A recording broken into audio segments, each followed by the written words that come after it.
One of the questions that comes up a lot is whether you should use one list or many.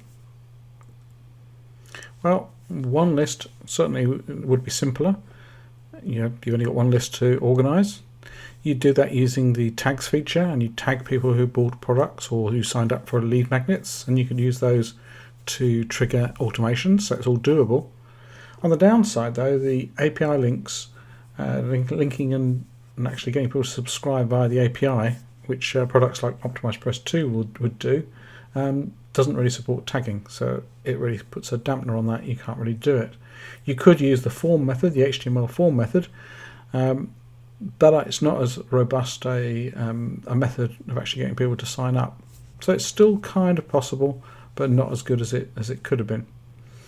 The other issue you have is that when somebody unsubscribes, they unsubscribe from everything. They're completely gone.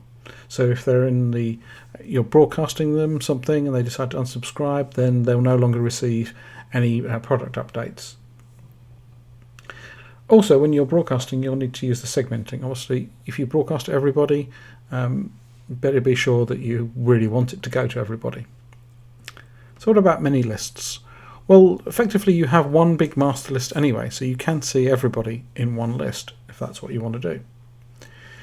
In terms of unsubscribing, you then have much more of a targeted approach to it, in that if you mail out product updates to people who are product owners and they unsubscribe, they know they're unsubscribing from the product list.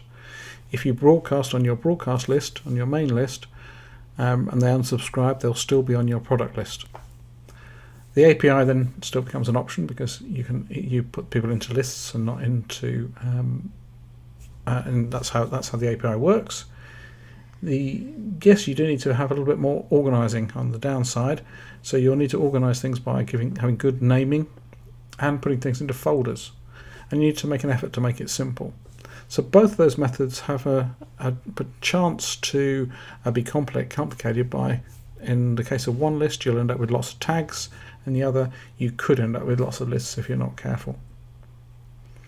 I run things with 3 different types of list. I have one broadcast list that everyone gets put onto for anyone where it's a similar kind of marketplace. So if I had 2 very different marketplaces and different types of people, I would have 2 broadcast lists.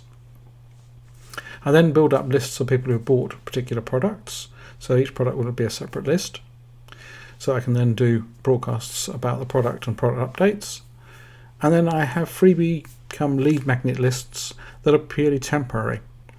So people will be on that list for the period of time when they're receiving automations about that, and automated emails about that particular lead magnet.